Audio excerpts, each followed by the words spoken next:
Welcome to our daily devotion. Today we'll be looking at Psalms chapter 100.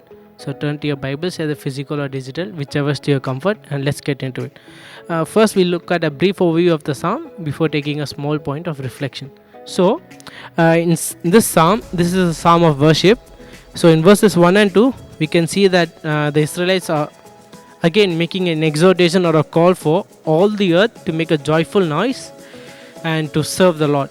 Now, usually, this psalm was usually sung when the Israelites were entering into the temple. But usually in those days, only the Jews or the Israelites were allowed to enter the temple. But seeing this psalm, it begins by inviting everyone to come in and worship God in the temple. So, and in verse 3, it says, the verse 3 recognizes that Lord is our creator and He is our shepherd. And finally, it's another exhortation where to enter His presence, because Israelites are entering into the temple, and in those days in the temple is God's presence. So exhortation to enter His presence with thanksgiving, acknowledging how holy God is, how good God is, and how merciful God is. This is the brief overview of the psalm. So what can we take away from this? Now, from this psalm, the one thing that I want us to take is that now a lot of the previous psalms we saw that we have to worship with our whole heart, worship with an earnest desire. But through this psalm, the psalmist is telling us that joyful worship or a worship with the heart comes from knowing that one of the sources or one of the key things that helps us to worship joyfully is that us knowing that we belong to God. So joyful worship comes from knowing that we belong to God.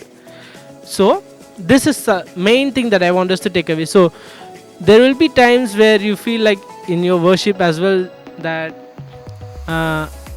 again, this is something that I've said in a lot of my devotions, that you worship for the sake of worshiping and you just go through the motions for the sake of it. But then knowing that we belong to God in itself should be something that gives us that joy and gives us that motivation to worship God with our whole heart. And that is what the psalmist is trying to say. So we should worship God thankfully, as we've seen previously, and we should worship God with joy. And finally, as the psalmist is saying, all the nations together, everyone, the entire world, not just the Israelites, we should worship God together. So we should worship God joyfully, thankfully, and together. And how we can do that? The first step is that, or one of the biggest steps is that knowing that we belong to God. So as verse 3 says that, know that the Lord, He is God. It is He who has made us and not we ourselves. We are His people and the sheep of His pasture. So the psalmist says that knowing that we are made by God and we belong to Him, that alone should be enough for us to know that we should worship God joyfully. Okay. So again, just a reminder, the main thing I want us to take away from this passage is that joyful worship comes from knowing that we belong to God. Thank you.